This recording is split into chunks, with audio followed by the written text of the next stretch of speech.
ہفتہ وار بنیادوں پر مہنگائی میں 1.3% کا اضافہ ہو گیا۔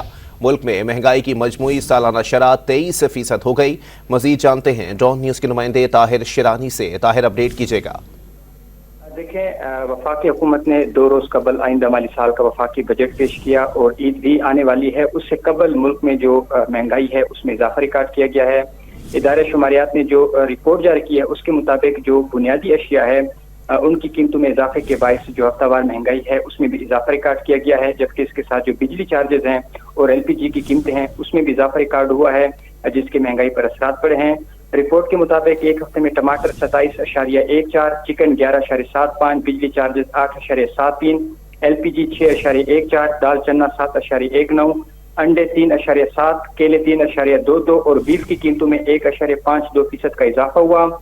حالیہ ہفتے دال، مونگ، مٹن، سگریٹ اور انرجی سیور بھی مہنگے ہوئے۔ تاہم ادارہ شماریات کے مطابق ایک ہفتے میں پیاز کی قیمت میں 5% کی کمی ہوئی، جبکہ آٹا، چینی، چاول اور لہسن کی قیمتوں میں بھی کمی ریکارڈ کی گئی ہے۔ 1.30% اضافے کے ساتھ جو مہنگائی کی مجموعی سالانہ شرح ہے وہ 23% سے بڑھ گئی ہے اور ایک ہفتے میں 19 اشیاء ضروریہ مہنگی، 8 سستی اور 24 کی قیمتوں میں استحکام رہا۔ جی بہت شکریہ طاہر شیرانی اپڈیٹ کرنے کے لیے۔